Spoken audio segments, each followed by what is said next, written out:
तत्श्रद्धाना मुनयो ज्ञान वैराग्य युक्तया पश्यन्ति आत्मनि चात्मानम्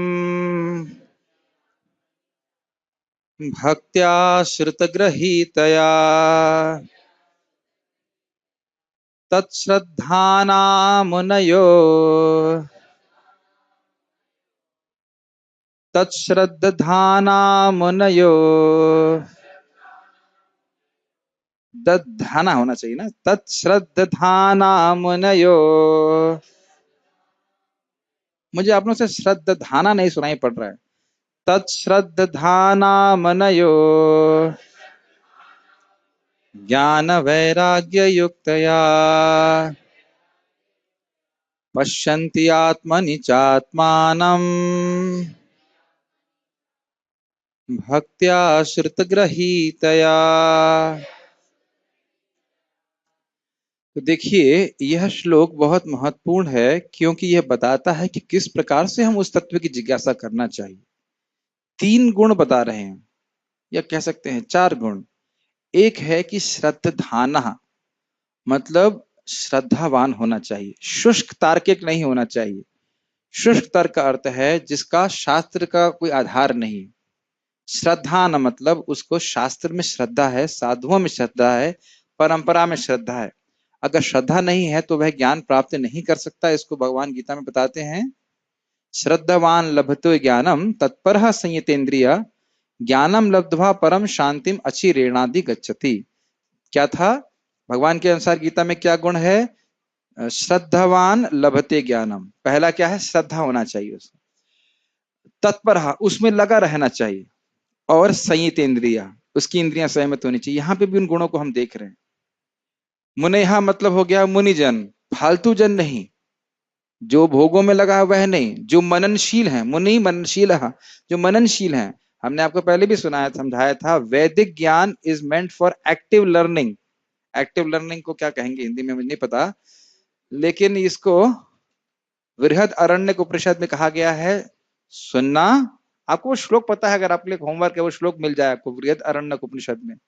उसमें सुनना होता है, उसमें मनन करना होता है, और नित्य ध्यासनम करना होता है। मुझे श्लोक अभी तक मिला, एक जगह मिला था, फिर वो मैं उसका रेफरेंस भूल गया। मैं दिख गया, श्लोक दिख गया था, चला गया। तो श्लोक मिल जाए तो बहुत अच्छा रहेगा। टीचर का काम केवल एक पक्षीय है, बोलना, लेकिन स्टूडेंट का काम 3 पक्षीय है। सुनना ध्यान पूर्वक, उसको मनन करना क्या बोला गया है, और फिर अपने जीवन में इसको उतारना। जीवन परिवर्तन, हाँ, आत्मसात करना, जीवन परिवर्तन करने के लिए। जैसे हमने पिछली बार सुना कि भाई धन का उपयोग धर्म के लिए होना चाहिए। तो ऐसा नहीं कि आप पूछा जाए धन का उपयोग किस लिए करना चाहिए, हाँ धर्म के लिए करना चाहिए, लेकिन कोई मनन नहीं कर रहे, कोई जीवन में एप्लीकेशन नहीं है, तो फिर हमने वैदिक रूप से सीखा नहीं। वह यह वैसा ज्ञान नहीं है कि हम हाँ नंबर लिख दिया और उससे हमारा कोई अपने जीवन में उतारा नहीं। पेपर में लिख के आ गए, लेकिन वो पेपर में ही था, उस पेपर को ट्रैश कर दिया गया। ये भी प्रश्न आता है। ये जो आप लोग प्रश्न लिखते हैं बच्चे लोग, उसको क्या किया जाता है? जो आप लोग जांचते हैं कॉपी, उसके बाद क्या करते हैं? नंबर देने के बाद, रिपोर्ट कार्ड के बाद? हाँ बस, मैं समझता हूँ उसके भी शायद समोसा बनाने के लिए उपयोग होता होगा या जो भी होता हो, लेकिन हाँ रद्दी में भेज देते होंगे। और रिपोर्ट कार्ड की भी उतनी ही वैल्यू है। फर्स्ट और सेकंड की रिपोर्ट कार्ड कौन रखता है? सब उसके समोसे बन रहे होंगे कहीं। तो उसी प्रकार से वैदिक ज्ञान नहीं है, ये हमें आत्मसात करना है। तो इसमें लिखा है ज्ञान वैराग्य युक्त, भोग राग युक्त या नहीं लिखा है। या अज्ञान में कोई व्यक्ति है, वह तत्व को नहीं समझ सकता है। और ये ज्ञान वैराग्य कैसे आएगा? वासुदेव भगवती भक्ति योग प्रयोजित जनित आशु वैराग्यम ज्ञानम यद अहेतुकम। भक्ति करने से अपने आप ही ज्ञान वैराग्य क्यों आ जाता है? कोई बता सकता है? क्योंकि भगवान का अनुभव प्राप्त होता है। तो भगवान इतने अच्छे हैं कि अपने आप ही भौतिक वस्तुओं से हमें रुचि नहीं होती। अब ये लाइन जो दूसरी है वो बड़ी जबरदस्त है। कह रहे हैं पश्यन्ति। पश्यन्ति मतलब एक व्यक्ति नहीं है, बहुवचन में, बहुत लोग देखते हैं। पश्यन्ति, आत्मनि चात्मानम, अपनी आत्मा में, अपने हृदय में क्षेत्रज्ञ के रूप में भगवान को देखते हैं। देखते हैं मतलब ऐसा नहीं कि ये सिद्धि केवल एक ही व्यक्ति को मिलेगी, सबको मिलेगी। इस श्लोक को पढ़ाने की मेरी बड़ी इच्छा थी। जो ये श्रीमद् भागवतम का वैज्ञानिक पद्धति है, ये थ्योरी है, इसके अनुसार अगर हम चलते हैं तो एक दिन हम भगवत प्रेम प्राप्त करेंगे, भक्ति प्राप्त करेंगे, और भक्ति प्राप्त करके साक्षात भगवान को देख पाएंगे। ये कोई क्या कह सकते हैं, इट्स नॉट अ जोक है, कल्पना नहीं है, ये कोई मजाक की बात नहीं। अन्य स्थानों में कोई नहीं बोलेगा कि भगवान का दर्शन होता है, या ऐसा बोल देगा, ये सद कौन से गुरु हैं, जय गुरुदेव वाले। मैं ट्रेन में जा रहा था तो बोले आप 15 दिन हमारे उसको फॉलो करो, हम भगवान दिखा देंगे आपको। मैंने कहा दिखाने से पहले बताओ कि वो है कौन। नहीं, वो हम नहीं बता सकते, वो हम नहीं बता सकते। मैंने कहा ये कैसे मतलब, फिर तो तुम कुछ भी दिखा दोगे, मैं बोल दोगे यही भगवान है। आप मेरी बात समझ रहे हैं? जब यही समझाया नहीं गया कि भगवान कैसा होता है, तो कुछ भी दिखा दिया जाएगा और आप जो है बोल दोगे यही भगवान है। यही हो भी रहा है, ये गुरु जी भगवान है, ये भी भगवान है। भगवान दिखने पे कैसा वर्णन होता है, श्रीमद् भागवत में पूरा वर्णन है। ध्रुव महाराज के बारे में पता है, माता अदिति ने भगवान को देखा तो मालूम है, और कौन है, नारद मुनि ने भगवान को देखा, सब स्पष्ट वर्णन है। और सब लोग एक ही मार्ग से गए हैं, वो बता रहे हैं हमको क्या हो, कैसा लगता है। उसके बाद क्या नाम है, चित्रकेतु महाराज ने भगवान को देखा, गोपियां भगवान को देख रही हैं, तो किस प्रकार से क्या अनुभव होता है वह तो वर्णन होना चाहिए ना। तभी तो आपको हम कहें कि भाई हम आपको खिला दें पकौड़ा, बोल दें हम आपको स्वीट राइस खिला रहे हैं और आप खा के मान भी लोगे। जैसे द्रोणाचार्य के बहुत गरीब थे और उनके बेटे का नाम था अश्वत्थामा, तो अश्वत्थामा के लिए दूध नहीं था, तो चावल का पानी उनकी माँ पिलाती रहती थी। वो सोचते थे मैं दूध पी रहा हूँ। एक बार दूध पी लिए, तब कहे अरे ये दूध होता है, कहते हाँ ये दूध होता है। तो आप किसको दूध मानते थे? तो बेचारा फिर वह बहुत रोने लगा। फिर उसको चावल का पानी जो है दूध के रूप में स्वीकार्य नहीं हुआ। तो उसके बाद जो है फिर वह वो नौकरी नौकरी कह सकते हैं, या वो आचार्य के रूप में पद को स्वीकार करते हैं द्रोणाचार्य जी। अपने बच्चे को दुख को नहीं देख पाते, इतने गरीब होते हैं। तो उसी प्रकार से हम लोग को चावल का पानी नहीं पीना है, हमें वाकई अमृत प्राप्त करना है। या चावल का पानी पी के संतुष्ट होना चाहते हैं हम? ठीक है कि नहीं? डायबिटीज हो जाएगी उससे। तो इसलिए व्यक्ति को बहुत ध्यान पूर्वक भक्ति करनी है। जब तक भगवान हृदय में दिख ना जाए तब तक जप करते रहना है, उसके बाद छोड़ देना है ना। उसके बाद छोड़ देंगे ब्रजेंद्र प्रभु? नहीं, उसके बाद छूट ही नहीं सकेगा। ये स्थिति है, और ये बहुत कठिन कार्य नहीं है। स्थाने स्थितः श्रुतिगताम तनुवांग मनोभि। आप जिस स्थान पे हैं वहीं पे रहिए, भगवान के बारे में सुनिए। अब तो इतना आसान हो गया है कि टेलीग्राम एक्स इंस्टॉल कर लीजिए तो कथा जो है आपके घर पे आ जाती है, फोन पे आ जाती है। लेकिन प्रभु जी उसका बटन कौन दबाएगा? टेलीग्राम तो इंस्टॉल कर लिया मैंने, लेकिन बटन भी तो कोई दबाए, कोई कान में ईयरफोन तो लगवाए हमारे। अब उसको क्या कहा जाए, माला दे दी जाती है, फ्री में भी दे दी जाती है, कोई मेरे लिए जब तो कर दे। अब इतना तो नहीं किया जा सकता है ना, है कि नहीं? बटन तो आपको स्वयं दबाना होगा, जब तो स्वयं करना होगा, BCD तो सीखना ही होगा। समझते हैं? BCD मतलब समझते हैं आप लोग? Between birth and death you make choices. जन्म और मृत्यु के बीच में हम चुनाव कर रहे हैं, और वह चुनाव आपको ही करना है। ज्ञान दिया जा सकता है, चुनाव आपने करना है, और उसके द्वारा हमारे अगला डेस्टिनेशन तैयार हो जाता है। तो हम लोग यहाँ पे इस श्लोक क्यों महत्वपूर्ण है, क्योंकि सूत्र गोस्वामी यह बोल रहे हैं कि इस वैज्ञानिक पद्धति को आप अगर स्वीकार करते हो, भक्ति करते हो, भागवत सुनते हो, तो साक्षात भगवान को देख पाओगे। कैसे? क्योंकि भक्ति जागृत हो जाएगी। किसके द्वारा? भक्ति, भक्त्या प्रेमा, भक्ति जागृत हो जाएगी। और वह भक्ति कैसी भक्ति है? बड़ी विशिष्ट भक्ति है। श्रुत ग्रहीत्या, श्रुत अर्थात वैदिक ज्ञान को सुन करके धारण की गई भक्ति। श्रुति स्मृति पुराण आदि पंचरात्र के विधि बिना एकांत की हरेर भक्ति उत्पाताए व कल्पते। कोई शास्त्र को नहीं मान रहा है, शास्त्र नहीं सुन रहा है, और अपने मन गणन तरीके से भक्ति कर रहा है, तो वह केवल समाज में उत्पात ही बचाएगा। जैसे अरे भाई आपके आराध्य भगवान की 16,108 पत्नियां थी, हम भी भगवान के उपासक हैं, तो 16 तो हमारी भी हो सकती है। ऐसे लोग तर्क करते हैं, तर्क करते हैं। तो यह कोई तरीका नहीं। उनसे बोलो कि क्या अपने आप को 16,000 16 रूप में आप विस्तार कर सकते हैं? आप तो केवल एक ही पत्नी के संग रह सकते हैं। और ये भी बात है कि पत्नी पिटाई नहीं करती थी भगवान की। हो सकता है 16 मिल करके पिटाई करें। वैसे हमने सुना था कि चलिए ठीक है, हम कोई विरोध नहीं करेंगे, सीरियस सीरियस सीरियस सीरियस बात करेंगे। तो खैर बात ये है कि यह भक्ति जीव गोस्वामी कहते हैं विशिष्ट है, क्योंकि श्रुत मनगढ़ंत तरह से भक्ति नहीं की जा रही है, शास्त्र के आधार पर भक्ति की जा रही है। इसीलिए भक्ति में शास्त्र को सुनना बहुत जरूरी है। जैसे सीधी सीधी बात है, अगर आप कोई अच्छा वस्तु खाना बनाना चाहते हैं तो सबसे पहले क्या जरूरी है? कुछ भी बनाना है, रेसिपी। रेसिपी नहीं होगा तो कैसे मालूम चलेगा स्टोव लाना है कि लकड़ी लानी है, ना क्या करना है, कुछ भी नहीं पता ना। और छोटी सी मिस्टेक से गलती हो जाती है। उदाहरण के लिए हमारे कल स्टूडेंट्स ने बहुत बढ़िया सुंदर खिचड़ी बनाई, बहुत टेस्टी था, आप लोग खाने को नहीं मिला, लेकिन लकड़ी के ऊपर बहुत अच्छा प्रसाद बनाया। आज दोपहर सुबह हमारे ब्रह्मचारी ने बनाया, वो टेस्ट नहीं आया। वही वही दाल चावल है, वही डिवोटी किचन का दाल चावल है, वही अग्नि है, वही घी भी है, उतनी मात्रा में घी है, लेकिन वह कुछ उसमें मिस्टेक कर गए तो वह टेस्ट नहीं आया। तो रेसिपी में गड़बड़ हुआ ना। उसी प्रकार से शास्त्र नहीं सुनेंगे, अपने मनगढ़ंत तरीके से करेंगे तो फिर फायदा नहीं होगा। मेरे एक मित्र को मैंने बोला भाई भगवान का नाम लो, तो बोला कृष्णा कृष्णा कृष्णा कृष्णा कृष्णा बोलना चालू किया। हमने कहा नहीं ऐसे नहीं, हरे कृष्ण बोला। नहीं नहीं, कृष्णा कृष्णा कोई भी नाम ले लेंगे।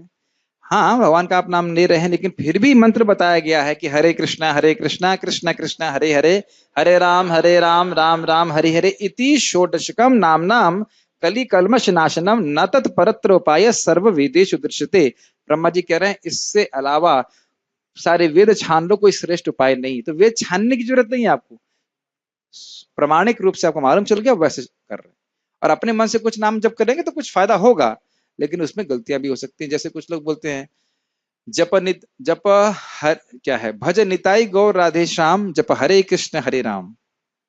यह मंत्र अपने मन से बताया गया है भगवान के नाम, लेकिन यह मंत्र अपने मन से बुलाया गया। तो इस प्रकार से नहीं करना है, शास्त्र के वचन को सुनना है, गंभीरता से सुनना है, विचार करना है, ज्ञान वैराग्य से युक्त होना है, भोगी जीवन नहीं बिताना है, तब भगवान की प्राप्ति हो सकती है।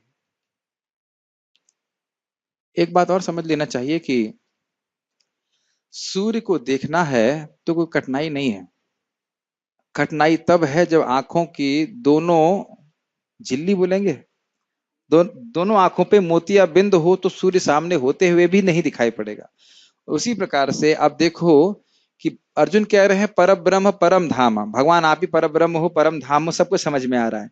और दुर्योधन के सामने भी भगवान है, वह अपना विराट रूप दिखाते हैं तो कहता है ये कोई माया कर रहा है, इसको पकड़ो। तो जिसके हृदय में भक्ति नहीं है वह भगवान सामने भी हो तो समझ में नहीं आता। इस समय बड़ी प्रेरणादायक बात भगवान स्वयं बोलते हैं गोपियों को भी और ब्राह्मण पत्नियों को भी, कि मैं सामने हो उससे मुझ में प्रेम नहीं होता है। भगवान अगर सामने भी हो जाए तो उससे प्रेम नहीं होता है। प्रेम तो तब होगा जब भक्ति के द्वारा हम प्रेम को जागृत करते हैं। वह 4 चीजों से होता है, भगवान के बारे में सुनने से, भगवान का कीर्तन करने से, भगवान के विग्रह की सेवा करने से, और भगवान का स्मरण करने से। ये बातें अभी आगे के श्लोकों में भी आने वाली हैं। यानी कि हमको भगवान को देखने की योग्यता प्राप्त करने का साधन प्राप्त है, खुश होना चाहिए। और नहीं तो भगवान भी आकर यहाँ प्रवचन करेंगे तो आपको ये समझ में नहीं आएगा कि भगवान है। जब भगवान इस जगत में थे तो लोगों को समझ में नहीं आ रहा था कि भगवान है, बहुत कम लोगों को। तो इसलिए भगवान के बारे में श्रवण करना चाहिए, तब हम समझ पाएंगे। और वह भी श्रवण शास्त्र से होना चाहिए, तब उससे जो भक्ति जागृत होगी तब हम भगवान को समझ पाएंगे। ठीक है, तो भगवान को समझना या भगवान को देखना कोई ये सामान्य बात नहीं है। ज्ञान तथा वैराग्य से समन्वित, ज्ञान अर्थात भगवान का ज्ञान, और वैराग्य मतलब जगत के भोगों से विराग, अनासक्ति, समन्वित मतलब युक्त होकर गंभीर जिज्ञासु या मुनि। जैसे कि एक एग्जाम्पल आप ले सकते हैं कि भाई आईएएस की तैयारी करने का मतलब क्या हो गया। केवल इतना बोल दिया क्या जाए कि वह आईएएस की तैयारी कर रहा है, तो यह बोलने की जरूरत नहीं है कि वो 10 घंटे पढ़ रहा है ना। ये तो अंडरस्टूड है कि आधा घंटा पढ़ करके तो जो है वह आईएएस की तैयारी नहीं कर सकता। तो यही बोल रहे हैं, मुनि का अर्थ है बहुत गंभीरता से जानना चाहता है। वेदांत श्रुति के श्रवण से ग्रहण की हुई भक्ति। तो आप कहेंगे प्रभु जी फिर वेदांत क्यों नहीं पढ़ाते? तो वेदांत का सार क्या है? श्रीमद् भागवतम, उसकी सहज टीका है, तो वही पढ़ने की आवश्यकता है। यह भी आगे क्लियर होगा कि वेदांत लिखने के बाद भी व्यासदेव असंतुष्ट थे, तो उसका सार, उसका जो पका हुआ फल है, श्रीमद् भागवतम को लिखे तो तृप्त हुए, तो उसको हम पढ़ रहे हैं। तो श्रीमद् भागवतम के श्रवण से ग्रहण की हुई भक्ति के द्वारा परम सत्य की अनुभूति करता है। कैसी अनुभूति करता है? साक्षात भगवान को देखता है। किस रूप में? सच्चिदानंदमय भगवान के रूप में, अचिंत्य गुण स्वरूपम के रूप में। श्रीधरी टीका।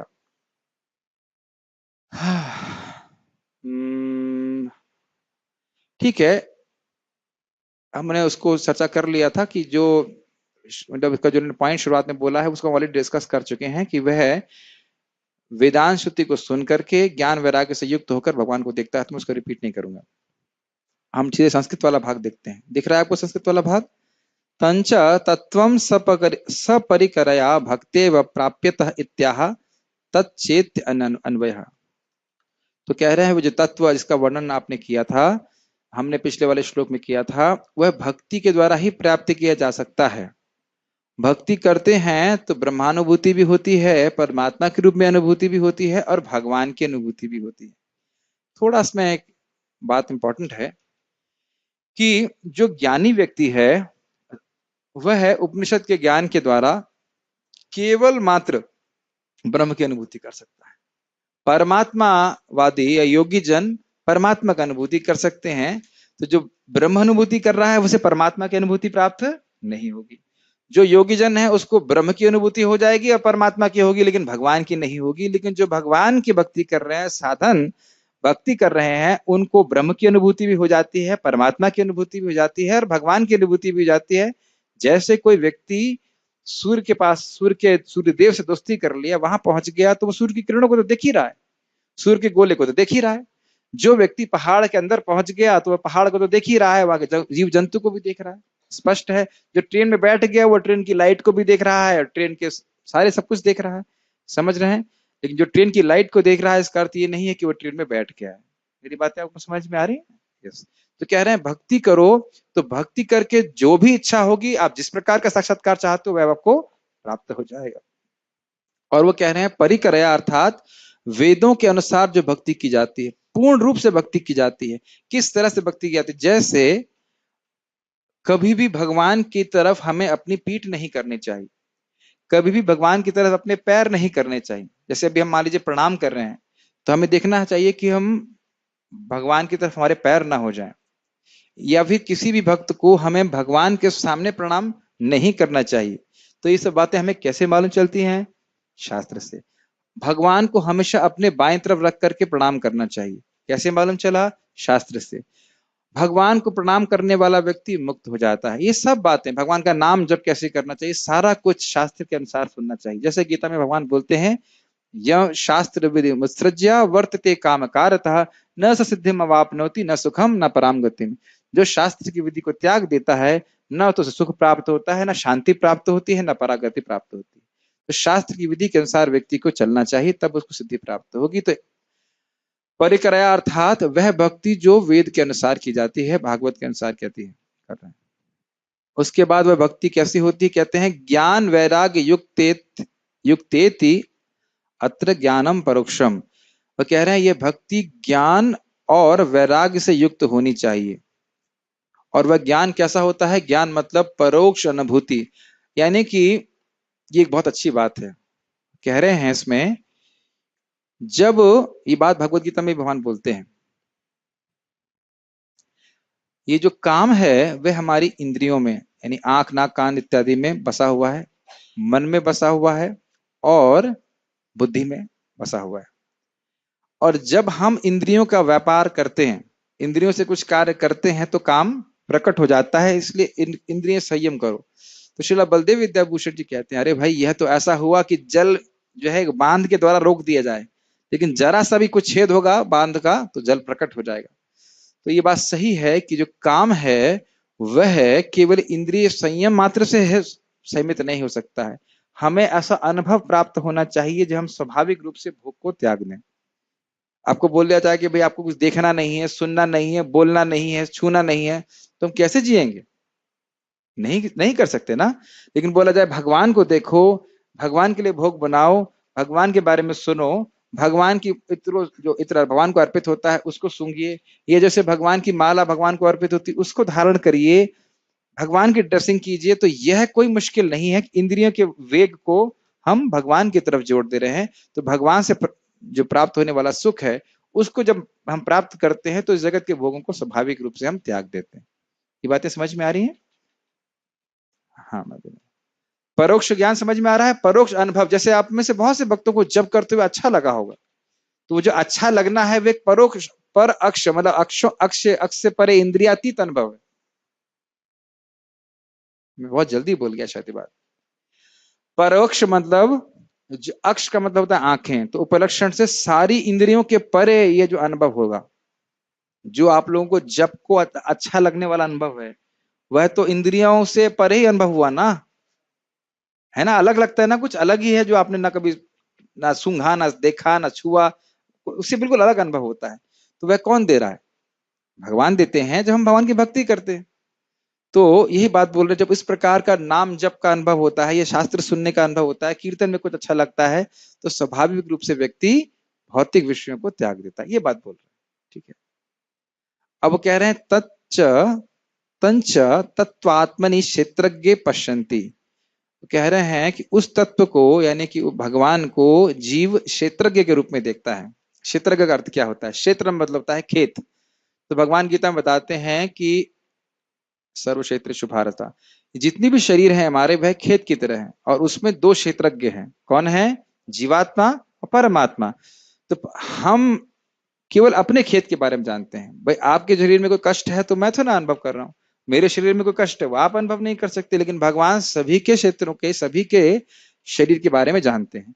तो वो देख पाएगा कि किस प्रकार से भगवान उसके हृदय में अवस्थित है। तो यहां बता रहे हैं कैसे देख पाएगा? क्षेत्र के रूप में देख पाएगा, भगवान कैसे मेरे हृदय में अवस्थित है वैसे वो देख पाएगा। किम तत् आत्मानम परमात्मानम, मतलब किसको देखेगा? परमात्मा को देखेगा, स्पष्ट है। उसके बाद कह रहे हैं श्रुते ना वेदांत आदि श्रवणे ना ग्रहीतया प्राप्त्यति भक्तिर द्राढ़ मुक्तम। तो कह रहे हैं यह कहकर कि भक्त्या श्रुत ग्रहीतया, अर्थात वेदांत आदि के द्वारा श्रवण करके ये भक्ति की जाती है, अर्थात ये भक्ति बड़ी गाढ़ है। कोई कोमल भक्ति नहीं है कि भाई आज कहाँ किसकी, आज क्या कौन सा वार है, आज मंगलवार है तो आज हनुमान जी की पूजा, और बुधवार है तो किसकी होती है? गणेश जी की होती है, और बृहस्पतिवार को किसकी होती है?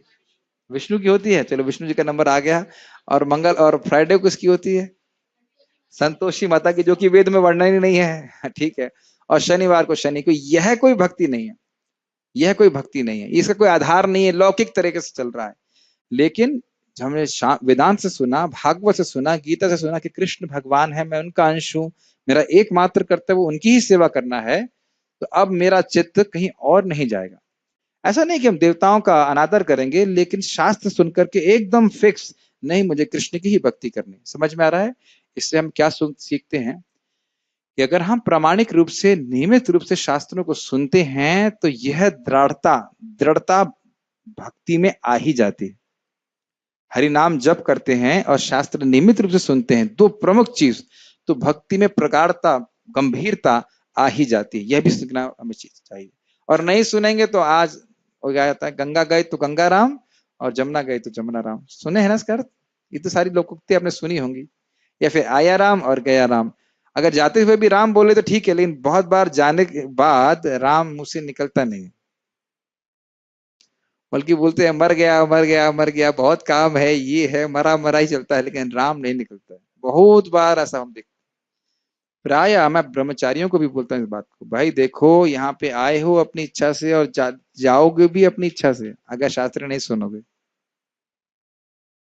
समझ में आ रही है आपको बात? कोई ब्रह्मचारी है, ब्रह्मचारी उपलक्षण से सभी भक्तों को सोच लीजिए, आप जो कोई भी आए हो अपनी इच्छा से आए हो।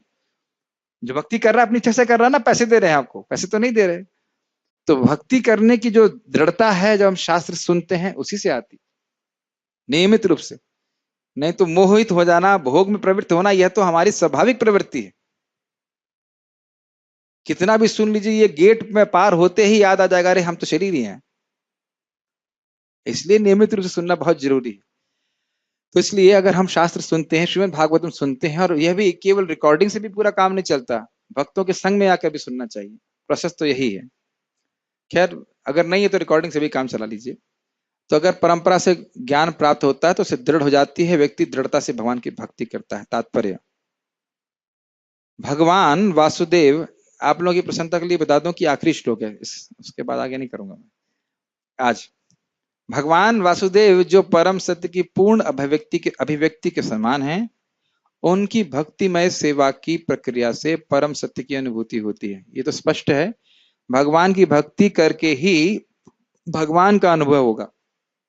और अन्य जो प्रक्रियाएं हैं उनमें भी थोड़ा भक्ति का समावेश होना चाहिए, तभी ब्रह्म और परमात्मा का अनुभव होता है। श्रील विश्वनाथ चक्रवर्ती ठाकुर जी अपने टीका में इसको समझाते हैं, बिना भक्ति को मिलाए, थोड़ा सम्मिश्रण किए तो ब्रह्म और परमात्मा की अनुभूति भी नहीं होती। कुछ तो होना चाहिए, कुछ तो हरे कृष्णा वो भी करेंगे, लेकिन उनका उद्देश्य प्रेम भक्ति नहीं है। हम लोग यहाँ पे क्या सीख रहे हैं इस चैप्टर में? साधना है, सब भूल गए।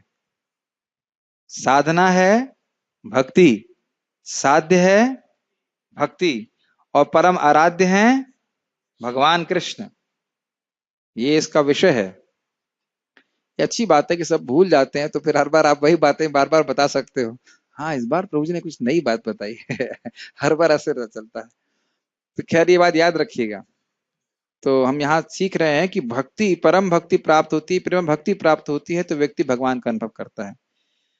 ब्रह्म उनका दिव्य शारीरिक तेज है, जो बातें स्पष्ट हमने समझा दी उसको हम समझाएंगे नहीं। और परमात्मा उनका आंशिक स्वरूप है। कोई बता सकता है आंशिक स्वरूप कैसे है? जब तक मैं पानी पी रहा हूँ माइक पे बताइए। परमात्मा भगवान का आंशिक स्वरूप कैसे है? वह भी तो विष्णु तत्व हैं, बताइए। यस, माइक पे बताइए, माइक पे बताइए, किसको पता है? किसी को नहीं पता? रवि प्रभु को बता दीजिए, रवि को बताइए, रवि प्रभु को बताइए, दीजिए माइक दीजिए। कम से कम एक बात तो समझ में आनी चाहिए। यस, हाँ। क्योंकि जो परमात्मा के रूप में जो भगवान हृदय में केवल उपदेश या अनुमंतच है, केवल जो आपको चाहिए उसको रिकमेंडेशन करते हैं। यदि तुम्हें ये चाहिए, तुम्हारे कर्मफलों के अनुसार तुम्हें ये रिकमेंड करते हैं कि सैंक्शन करते हैं? सैंक्शन करते हैं। रिकमेंड सैंक्शन यदि उसके कर्मफलों में वो भोग है तो उसको पूरा ज्ञान नहीं देते हैं। एक स्पष्ट उदाहरण से आप समझ जाएंगे। मान लीजिए मेरे पिताजी जज हैं, तो जज के रूप में क्या देख रहे हैं? अच्छा इसने वो गड़बड़ किया, ठीक है इसको सूली पे चढ़ा दो। अच्छा इसने सही काम किया, इसको पैसे दिलवा दो। लेकिन वही जज जब अपने बच्चे के पास आता है घर में, तो क्या तब भी ऐसे बोलता है? तो आज इसने क्या क्या जुर्म किए बोलो भाई। जैसे पत्नी को एड्रेस किया जाता है, जैसे भी किया जाता हो, तो भाई इस बच्चे ने क्या क्या जुर्म किए, इसकी पेशवी क्या कहते हैं? पेशी बोलते हैं। हाँ, पेशी होगी, तो ऐसा करते हैं बच्चे को। मान लीजिए बच्चे ने कोई अपराध भी किया हो, ये अच्छा पॉइंट है, बच्चे ने कोई अपराध किया हो, गलती किया हो, तो भी वही जज पेशगिरी नहीं करता। क्या बोलेंगे उसको? पेशी बोलेंगे? आप कोर्ट में काम करते हैं शायद? नहीं, तो खैर पेशगी बोलते हैं, क्या बोलते हैं उसको? कोई भी पेशगी हुआ, उसकी क्लास नहीं लगाता कि भाई ऐसे क्यों किया, अरे थोड़ा थप्पड़ मार देगा, क्या तुम्हें समझ में नहीं आता है? पुलिस में देगा उसको?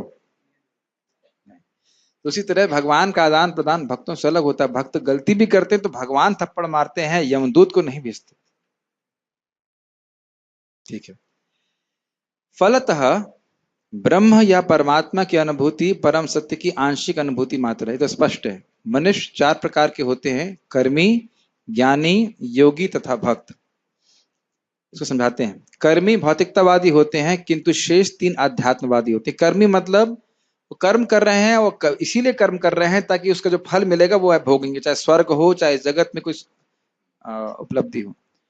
और ज्ञानी ब्रह्म अनुभूति करना चाहते हैं, ये मैंने समझा दिया था। योगी परमात्मा की अनुभूति करना चाहते हैं, और भक्त भगवान की अनुभूति करना चाहते हैं। भक्त प्रथम श्रेणी के अध्यात्मवादी होते हैं, जिन्होंने परम पुरुष का साक्षात्कार कर लिया। परम पुरुष अर्थात भगवान कृष्ण। दूसरी श्रेणी में वे अध्यात्मवादी आते हैं जिन्होंने परम पुरुष के पूर्ण अंश का आंशिक साक्षात्कार किया है, अर्थात परमात्मा। और तीसरी श्रेणी में वे आते हैं जिन्हें परम पुरुष की दिव्य झांकी का आभास मात्र होता है, यानी भगवान श्री कृष्ण के दिव्य वपु से निकलने वाले दिव्य तेज का अनुभव कर पाते हैं। जैसा कि भगवत, इसमें मुझे कुछ समझाना है या आप लोग समझते जा रहे हो? ठीक है। जैसा कि भगवत गीता तथा अन्य वैदिक ग्रंथों में कहा गया है, परम पुरुष का साक्षात्कार भक्तिमय सेवा द्वारा किया जाता है। कौन सा श्लोक है ये? भक्त्या माम अभिजानाति यावन चास्मि तत्वतः ततो माम तत्वतो ज्ञात्वः विशते तदनंतरम। भक्ति के द्वारा व्यक्ति जान सकता है जैसे भगवान हैं, और फिर तत्व में जानकर, वहां भी तत्व शब्द आ रहा है, तत्व में जान करके वह मुझ में प्रवेश करता है, मतलब वह भगवान में समा जाता है, भगवान में समा जाता है, भगवान के धाम में चला जाता है। और एक दृष्टि से समा जाता है, अर्थात वह अब भगवान की सेवा के अलावा और कोई इच्छा नहीं करता, वह अपनी इच्छाओं को भगवान की इच्छा में समा देता है। समझ में आ रहा है? हम लोग भी शून्यवादी हैं, अन्याभिलाषिता शून्य, हम कोई और इच्छा नहीं करना चाहते, केवल भगवान की संतुष्ट करने की इच्छा करना चाहते हैं, तो इसलिए हम कभी भगवान में समाने वाले नहीं है। ठीक है, ओके। परम पुरुष का साक्षात्कार भक्ति में से हम पढ़ लिया, जिसके पीछे पूर्ण ज्ञान तथा भौतिक संगति से वैराग्य सन्निहित रहते हैं। क्या अर्थ है?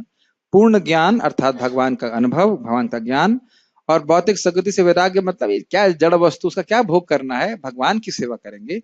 हम पहले ही बता चुके हैं कि भक्ति में सेवा के बाद ज्ञान, किसी को पुस्तक चाहिए तो ले सकते हैं, पुस्तक में भी है, ये पुस्तक से पढ़ रहे हैं। हम पहले ही बता चुके हैं कि भक्ति में सेवा के बाद ज्ञान तथा भौतिक संगति से वैराग्य आते हैं। क्या श्लोक प्रभुपाद बता रहे हैं?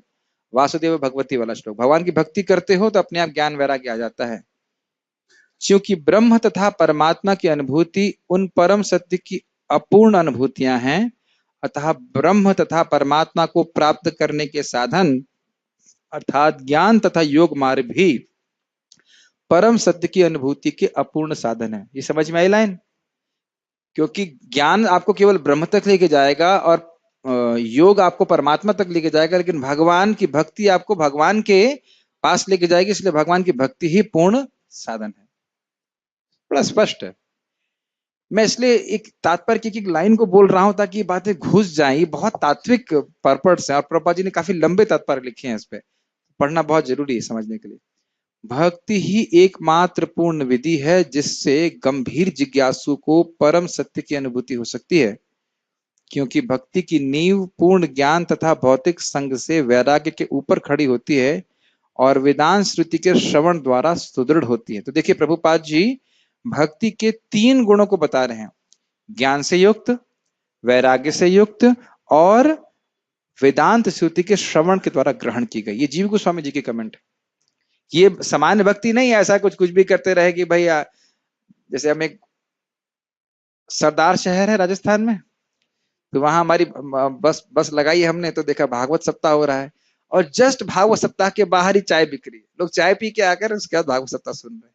फिर तो थक गए, गला सूख गया, जैसे मैं मान लीजिए मैं यहाँ पे चाय का कॉफी रखता, भाई प्रभु जी बीच बीच में क्लास के थोड़ा गला सूखेगा तो चाय पियेंगे, तो अब ये कौन सा वैराग्य हो गया? तो अपवित्र वस्तु है। ये जैसे हमने कभी एक व्यक्ति उनका नाम नहीं लेना चाहता, लेकिन भजन गाने में बड़े एक्सपर्ट हैं, तो भाव से तब गा पाते हैं जब थोड़ा सा वो सोम रस पी लेते हैं। तो ये ऐसे तो गा रहे हैं बहुत, ऐसी लागी लगन, आप समझ गए होंगे आप किसकी बात कर रहे हो।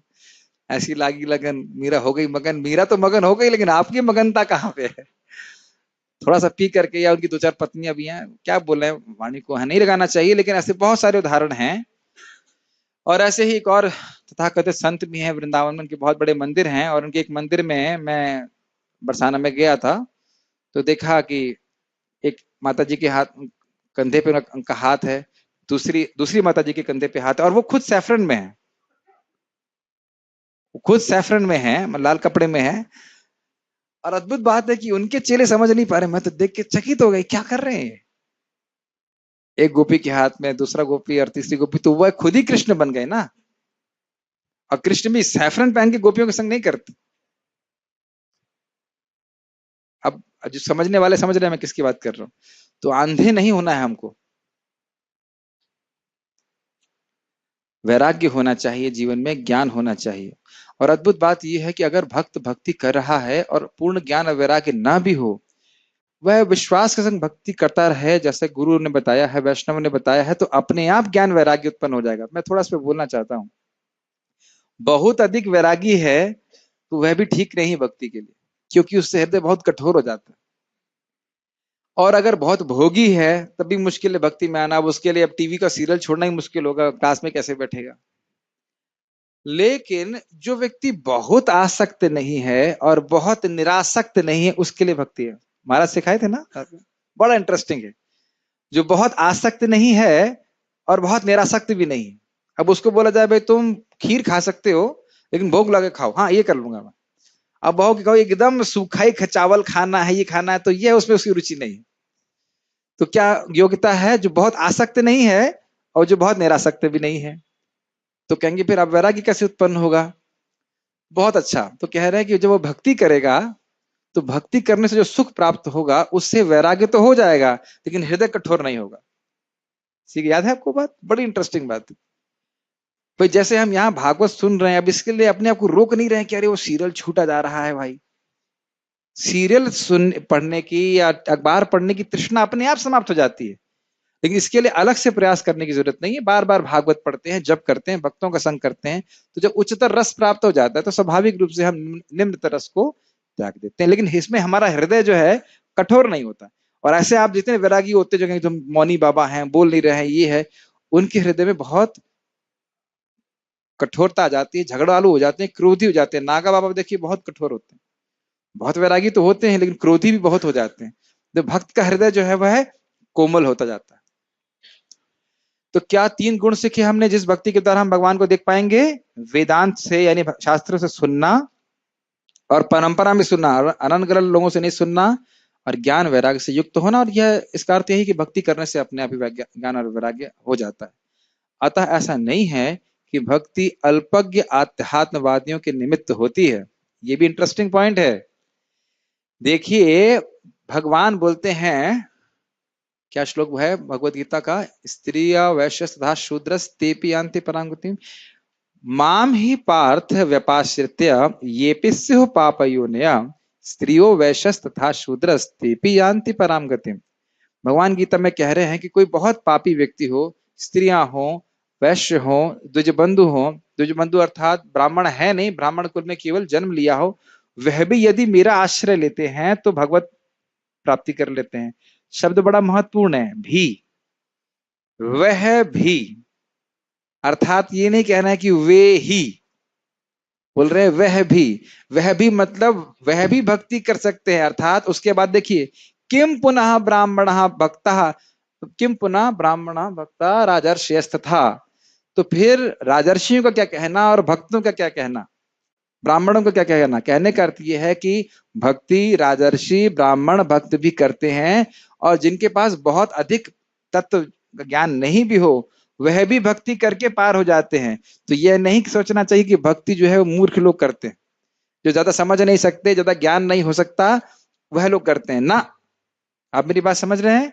यहाँ पे स्पष्ट लिखा है, भक्त्या श्रुत ग्रहीतया, वो सुनते हैं शास्त्र से, ना पढ़ पाए मान लीजिए, सुनते तो हैं कम से कम।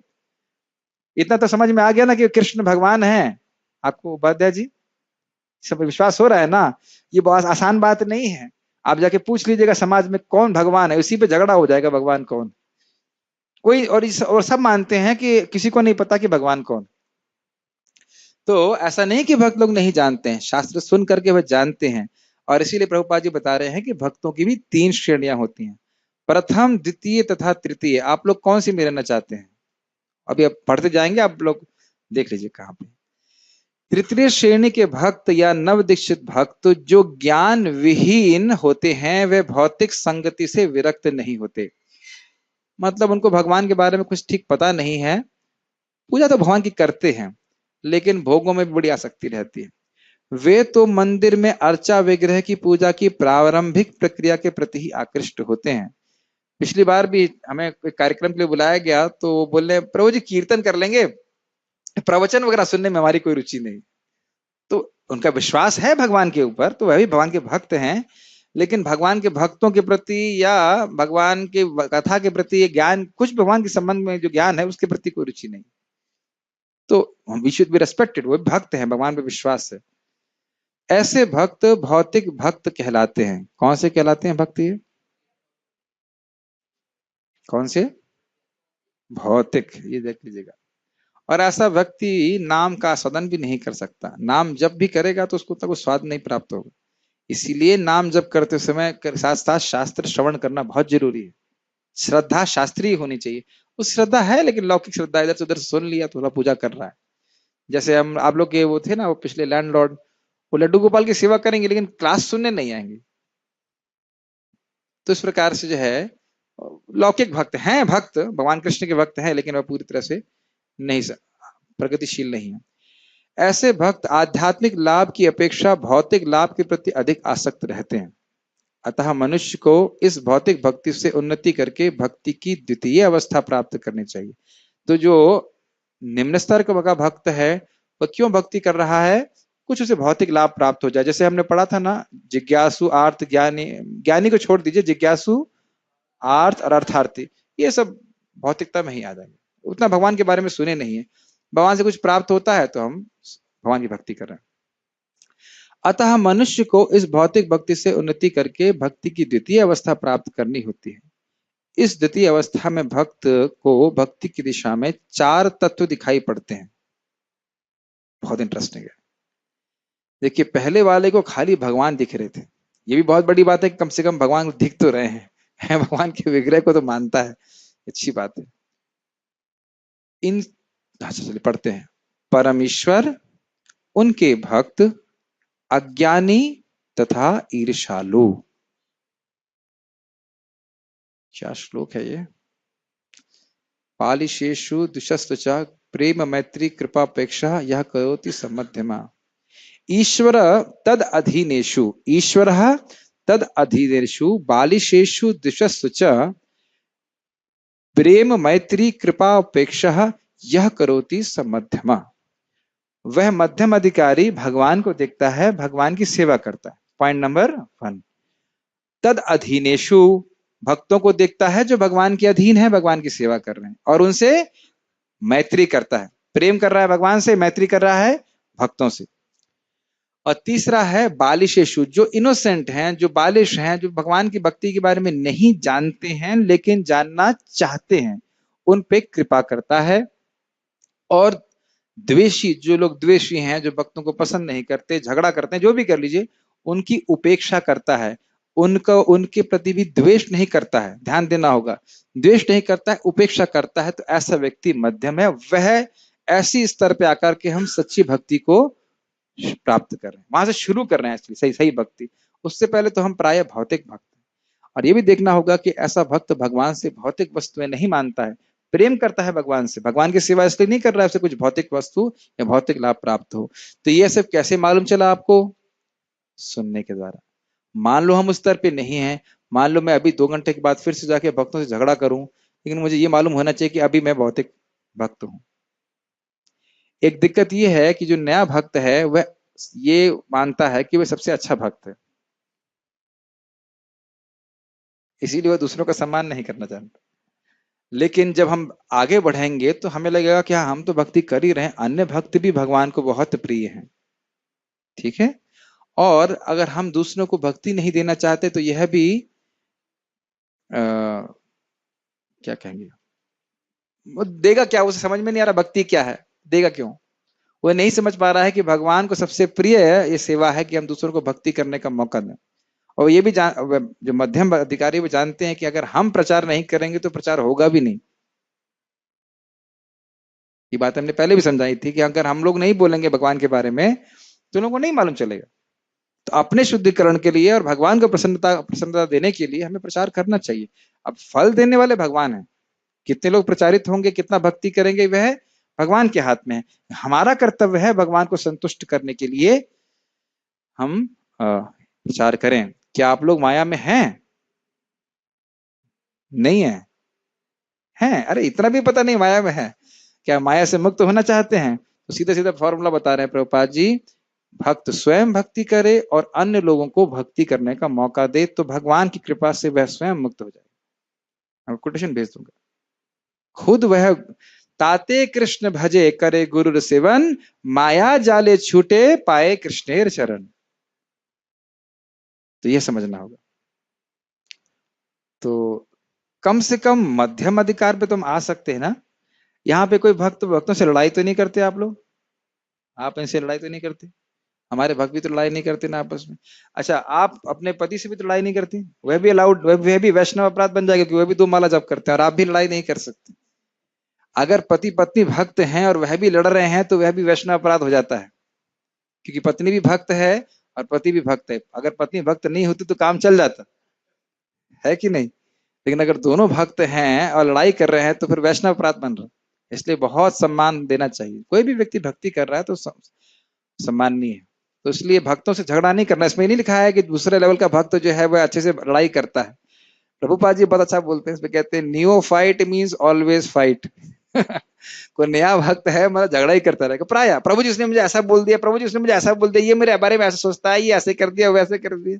लेकिन धीरे धीरे करके जब वह प्रगति करेगा तो उससे भक्तों से प्रेम होगा और काफी समय तक लोग नव दीक्षित रह सकते हैं दीक्षा के बाद भी। समझ गए? नहीं समझ में आया? दीक्षा के बाद भी बहुत समय तक लोग नव दीक्षित ही रह सकते हैं। नहीं समझ में आई बात? ऐसा नहीं दीक्षा हो गया तो अब सारा ज्ञान दिव्य हृदय में प्रकाशित हो गया। सब सुनेंगे नहीं, समझेंगे नहीं तो भक्तों से झगड़ा करने वाले आपको बहुत सारे लंबे समय तक रहने वाले डिवोटी भी मिल सकते हैं। ज्यादा उसमें प्रकाशित करने की जरूरत नहीं है, हमको बहुत अनुभव है उसके बारे में। अरे तुम समझते नहीं, मैंने सीनियर डिवोटी देखो, तुमने कैसे दिखा दिया उसको बत्ती, पहले किसको दूसरे को कैसे दिखा दी, जानते नहीं मैं सीनियर डिवोटी। अरे बत्ती झूठी हो गई क्या? ये होता है ऐसा। जब श्रवण नहीं करते तो ऐसा ही होता है, जिससे वह परम सत्य को जानने का पात्र बन सकता है। तो आपने पहली पात्रता क्या सीखी? भगवान का अनुभव प्राप्त करना चाहते हैं, कम से कम मध्यम अधिकारी। प्रभुपाद जी बोले हैं इस बात को, भगवत धाम जाना चाहते हो कम से कम मध्यम अधिकारी तो बन जाओ। भक्तों से झगड़ा करोगे तो वहां पे भी जाके झगड़ा चालू कर दोगे शाश्वत रूप से। वैसे ये तो खाली बोलने की बात है, आध्यात्मिक जगत में जाके आप झगड़ा नहीं करेंगे। लेकिन झगड़ा जब कर रहा है भक्तों से तो फिर वह भक्ति में प्रगतिशील नहीं। मान लो हम झगड़ा कर भी रहे हैं तो हमें संकोच सोचना चाहिए, अरे मैं झगड़ा क्यों किया। अगर झगड़ा हो जाए तो कम से कम क्षमा मांग लेना चाहिए, इतना तो कम से कम होना चाहिए। आप लोग अगर प्रभु जी तो ऑब्वियस है, भक्ति कर रहे तो सब हो ही जाता होगा, लेकिन इतना ऑब्वियस है नहीं, हमारा अनुभव है। जब मैंने ज्वाइन किया था तो हमें भक्ति रसामृत महाराज ने बोला, जो मेरे काउंसलर हैं, हम क्या तपस्या कर सकते हैं जो पूर्ववर्ती आचार्यों ने तपस्या करी है। केवल एक ही तपस्या हमें करनी है, वो है कि भक्तों को सहन करना।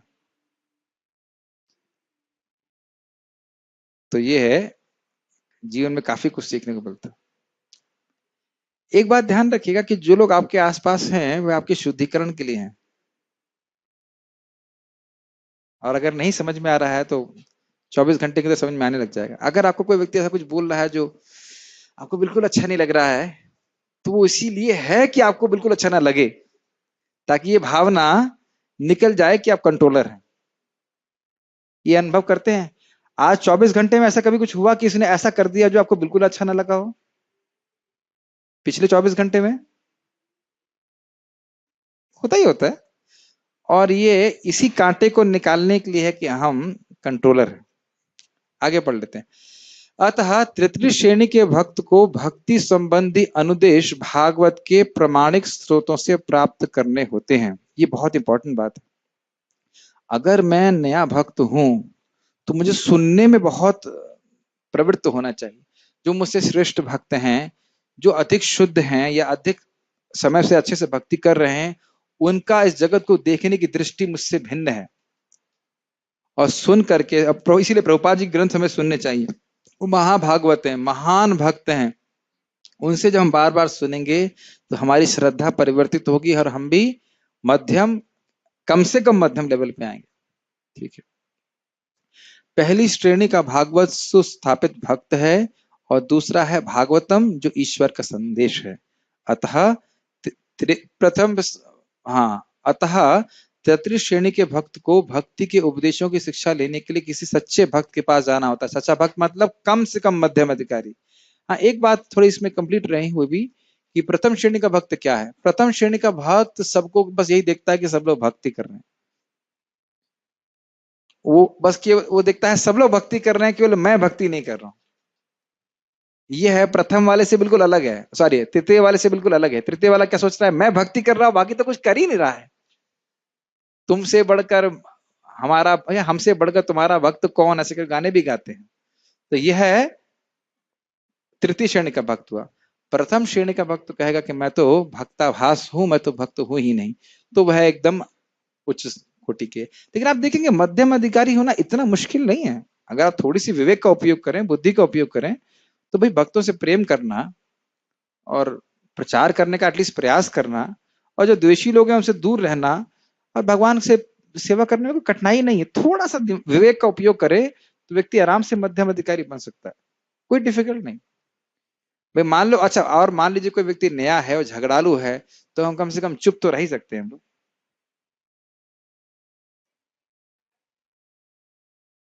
कहाँ पे अनर्थ निवृत्ति? हाँ, इसमें मेरे इसमें क्यों नहीं है?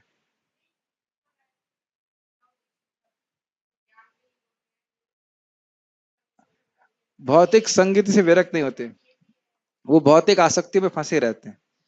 यस। हाँ, इनका एक बात इंपॉर्टेंट है कि अनर्थ निवृत्ति जब हो जाएगी तब व्यक्ति मध्यम अधिकार पे आएगा। ऐसा मैंने कहीं सुना नहीं, ऐसा हमने कहीं सुना नहीं कि अब पूरी तरह से आप निष्ठा पे आ जाएंगे तभी भक्तों से मैत्री हो जाएगी। जितनी मात्रा में हृदय शुद्ध होगा उतना भक्त और प्रिय लगने लग जाएंगे, क्योंकि मूल बात प्रिय लगने लग जाएगी। ऐसा नहीं है, श्रद्धा के लेवल पे भी अगर व्यक्ति है तो भी वह भक्तों से मैत्री कर सकता है। बस देखा जाए तो आप ऐसे देखिए ना, श्रद्धा से क्या होता है, साधु संग। साधु संग मतलब भक्तों के संग में आके झगड़ा करना। श्रवण कीर्तन करते हैं तो वही साधु संग हो रहा है, तो वहीं से मैत्री चालू हो रही है। पॉइंट ये एक्चुअली आपने एक अच्छा पॉइंट बोला है। जब व्यक्ति साधु संग नहीं करना चाहता है तो यह उसके तृतीय होने का मुख्य लक्षण है। प्रभुपाद जी बोलते हैं एक जगह कि नियोफाइट डिवोटी मतलब है जानबूझ के शास्त्र नहीं पढ़ना चाहता, क्योंकि शास्त्र उसको बताएगा तुम्हारी गलतियां क्या है, तुम्हें भक्ति कैसे करनी चाहिए, तो जानबूझ करके शास्त्र नहीं सुनना चाहता, साधु संग नहीं करना चाहता। तो ऐसा नहीं कह सकते कि अनर्थ निवृत्ति के बाद ही व्यक्ति मध्यम के लेवल पे आएगा। ऐसा मैंने कभी स्पष्ट रूप से पढ़ा नहीं, अगर अगर पढ़ूंगा तो उसको मैं कर सकता हूँ। आप कुछ बोलना चाहते हैं, माइक दीजिए। वो समय बहुत हो रहा है, फिर भी चलिए ठीक है, पूरा तो करेंगे तात्पर्य। माइक नहीं।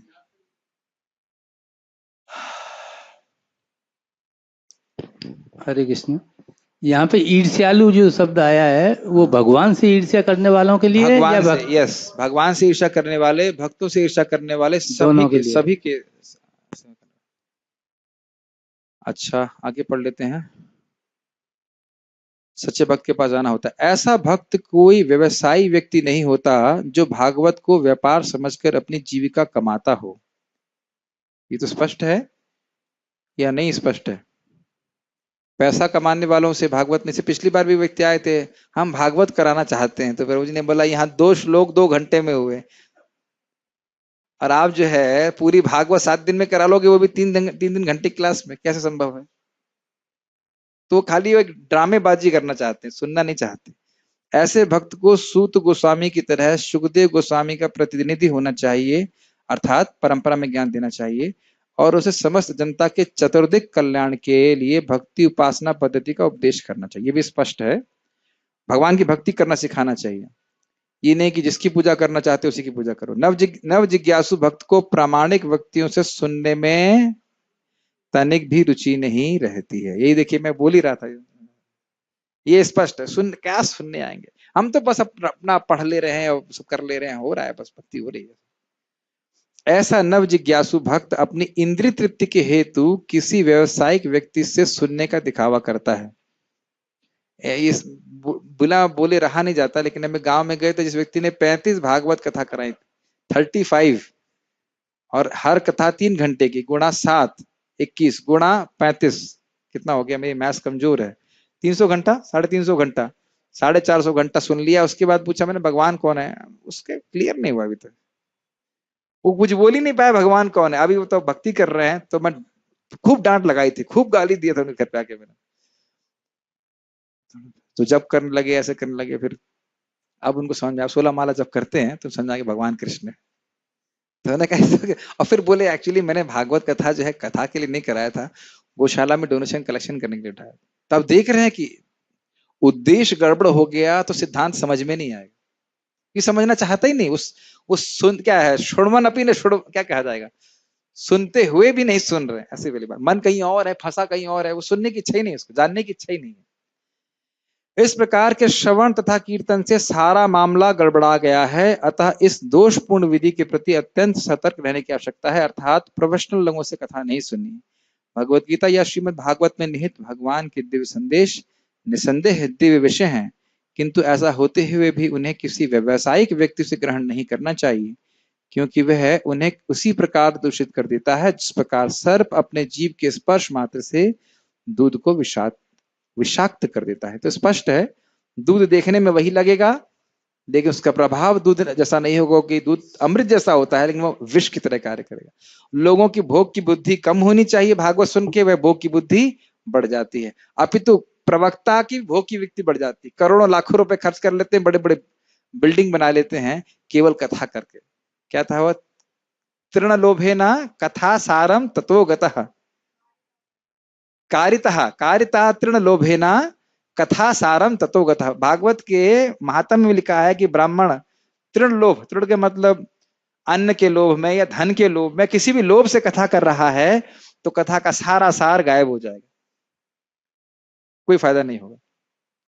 अतएव निष्ठावान भक्त को चाहिए कि वह अपनी उन्नति के लिए उपनिषद, वेदांत जैसे वैदिक साहित्य को तथा पूर्ववर्ती आचार्यों अथवा गोस्वामियों द्वारा छोड़े गए संकलित अन्य साहित्य को सुने।